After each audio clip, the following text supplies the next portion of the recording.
Hey guys, welcome back to my channel. This time, let's go on a trip at Crown Plaza, Manila Galleria, located in Ortigas. So, the husband and I went here for our anniversary weekend. And as you can see, grabe, ang ganda lang ng hallway, diba? Hallway pa lang, impressive na. I love that it's a very smooth, calm, serene. Wala masyadong maraming arte, wala magulong anything. Tapos, pagpasok mo sa room, diba? In fairness, I've been to so many hotels and this one was still very impressive. There's a double bed there kasi originally our plan was to bring the kids, but then the kids had other plans kaya kami na lang ni husband yung nagpunta. Pero since we originally booked it with the kids, ayan, double bed. So humabol na lang yung kids. May bathtub din. For those of you who don't know, I actually am not a fan of bathtubs, pero the husband is. I don't know, I think my ADD makes me so bored in a bathtub. Tumatagal lang ako ng parang 10 minutes and then wala na. But overall, I'm impressed with the bathroom as well kasi kita nyo naman na max out talaga nila yung space and fully functional, tsaka hindi masikip, hindi nila tinipid, pero hindi naman OA yung paggamit nila ng space. Biggest shocker for me was this courtyard. I have been to Crown Plaza Manila Galleria so many times, but this is the first time that I've seen the courtyard and it is super duper nice. Ayan si husband, he's always a gentleman, helping me to get up the stairs. Or siguro iniiwasan lang niyang I'll fall flat on my face kasi medyo clumsy ako. But anyway, this is the pool side of Crown Plaza Manila Galleria. Ang ganda! Diba? Like, nagulat talaga ako. I was so impressed. I never knew that this existed. I mean, I knew there was a pool. I didn't know it was this gorgeous. Ang ganda, sobra, diba? Aminin mo. And then, we went na to Seven Corners for our dinner. Buti na lang, there's no hassle in booking our dinner. It was very easy. And then, dahil mga gutom kami, we got there. Pag-open pa lang nila, kaya ayan, walang tao. Which is always naman din my preference. Kasi I get to show you guys all of the food choices na hindi pa siya gaanong bawas. Or in really, really perfect condition. Kung paglapag pa lang, ayan. Ang dami nilang choices, guys. Kaya kasi 7 corners, there are 7 stations.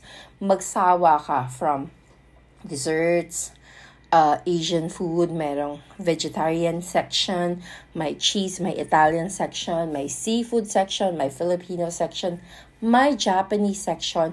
As in, super kompleto. Ito, cheese section. My husband loves that. Meron din silang pizza station. At ang pinakapanalo sa pizza, Pugon, guys. Pugon bake yung pizza. San ka pa? And they also have pasta. Yung pizza nila, merong 4 na choices, ha. Hindi kumbaga isa lang or dalawa, kundi 4. Tapos, ayan, meron silang Filipino delicacies. May buchi, may suman, may buko pie. And then, syempre, may mga chocolates. Grabe, ang sarap ng chocolate na yan. As in, parang ang dami kong nakain ng gabi na yon. Ito na si husband. Nag-e-enjoy na sa pagpili sa Japanese section. Ayan, nabawasan na tuloy, diba? Pero guys, yung salmon dyan, ay, nakalima ako. Pinigilan ko na yung sarili ko kasi if I eat more, mabubusog ako kagad. Kasi for those who don't know, yung mga maki na yan at sushi, ang bigat actually sa tiyan. Kala mo, maliliit na piraso lang, pero ang bigat. And then for the vegans, meron ding vegan section. So, they actually really thought of everyone. May choices for everyone who has, certain preferences, kumbaga. Then, they also have, I hope I pronounce this, paella. Diba? Ayan, may negra paella. And it was so good. And then this one, sobrang lambot. And then, basta sobrang daming choices. Nalula na nga lang ako kasi hindi ko na alam kung ano yung uunahin ko, anong pipiliin ko. Pero I tried to taste something per section kasi gano'n naman dapat. This one was so good. The soy chicken, malasang-malasa, nanuot talaga yung lasa ng soy sa loob. As in, grabe. This one, I think, is a moussaka, which is not for me kasi hindi naman ako mahilig sa eggplant. Then, ayan na. Nakikita nyo na ba? Liempo, lechon manok, grabe. Tapos, may hipon, seafoods. Ito, nagpaluto ako, butter garlic. Grabe. Ang sarap. As in, nakakatuwa sobra, diba? Then, ayan. Meron din silang laksa. Nakadalawang bowl ako ng laksa, guys. Kasi Sobrang linamnam, sobrang malasa. Yung una nga lang, malaing na-suggest sa akin na noodle. Sabi kasi egg noodle. Ako naman, umuo lang. Tapos na-realize ko, wait lang, hindi naman egg noodle dapat sa laksa. So, bumalik kami, pinapalitan namin naman ng glass noodle. Pero naubos ko yung sabaw kasi it was so good. Kuhang-kuha nila yung lasa ng laksa sa Singapore. It was creamy with a little bit of heat, may kick, grabe. And then, ayan, I think there's a Filipino section, meron buttered veggies. Hindi ko na binuksan guys kasi ayoko mawala yung heat dahil syempre marami namang kumakain pa. At ito na nga, nung umaga, bumalik kami ng Seven Corners kasi syempre ito yung kasamang complimentary breakfast. And as I mentioned at the start of the video, humabol yung mga kids ko. So, eto na ang breakfast nila. Grabe, ang dami din ano. Alam mo yung pagpasok mo pa lang, lula ka na kasi ang daming choices. May toaster, ayan yung mga milk. Yung milk nila 3 klase ha. In fairness, low fat, soy, full cream. May mga yogurt, may fruits. May 3 klase din ng juice. As in, nakakatuwa. May taho sila. Siguro sa akin, for me, yung taho lang. It would have been nicer siguro kung mainit pa siya. Kasi malamig na. Dahil nga naman nasa container. Tapos as time went by, nababawasan na yung init niya. Nagulat ako na may assorted vegetable tempura pa rin sila ng umaga at may kaunti silang mga maki na offerings. Syempre, andyan pa rin yung vegan section nila kasi meron silang mga guests who are vegetarian. And syempre, they have to honor the request. Then, may champurrado. Grabe guys, ang sarap ng champurrado. Creamy. Mas masarap pa rin yung luto ng mami ko, pero pwede na. Yung tocino, medyo na-weirdohan ako kasi sanay ako sa tocino na mapula. Kaya nag-beef na lang ako. Tong beef na to, ang lasa-lasa niya, ang lambot-lambot. Kaya nakakatuwa. And then, they have the danggit, the pusit. Hindi ako kumuha yan kasi I want to be careful about sa alat. But then, they also have noodles. Tinatry kong ialalahanin kung nakapag-noodle ako ng umaga, pero parang hindi. But alam ko yung kids ko nakapag-noodle. And then, syempre, they have bacon. So, yung mga bacon lovers dyan, nag-hallelujah sila ng grabe. Tapos, may corned beef. I had this. Etong sausage, hindi ako masyadong fan, kaya hindi ako kumuha. But then, the rest, ayan. Lalo na tong scrambled egg na to. Yan yung paboritong way ng husband ko of egg being cooked. As you can see, kung anong ginanda ng Seven Corners nung gabi, same din yung kagandahan niya sa umaga. Sa totoo lang, well lit. So, it's really nice. And tama yung spacing ng mga upuan. So, hindi masikip. Ayan na nga si Kali. Sabi ko, mamili na siya. Kasi maraming cereal, which is paborito niya. Then, I told him, mag-i-touch yung toaster kasi it's hot. Then, I had him choose kung ano yung gusto niyang kainin.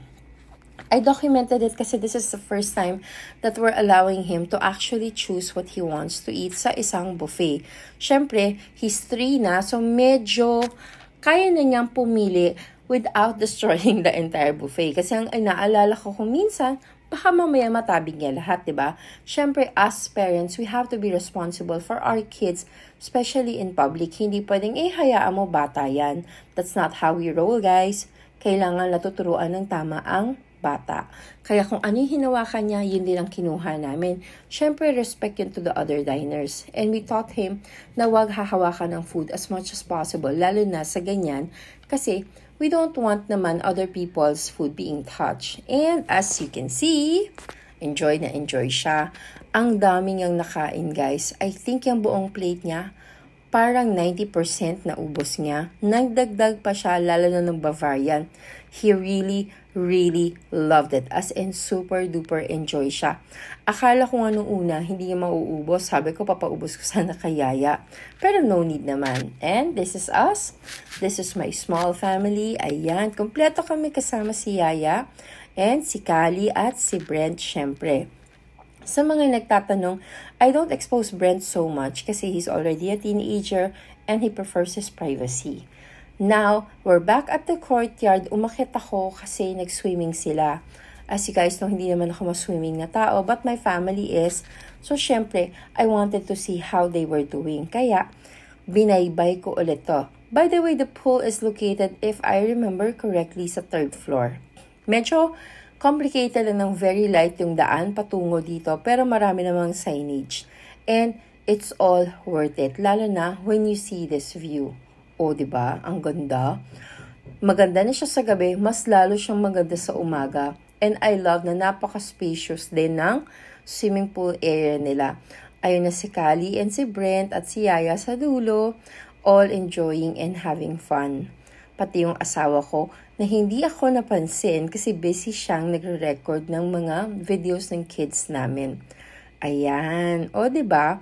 Masaya at saka safe ha. Balita ko kasi, Kali actually jumped sa 4 feet na water agad-agad. Like, tumakbo, diretsong tumalon.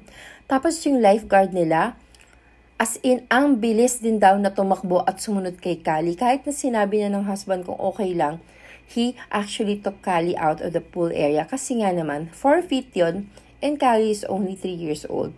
Hindi pa kakayanin, delikado. So, kudos to the lifeguard ha.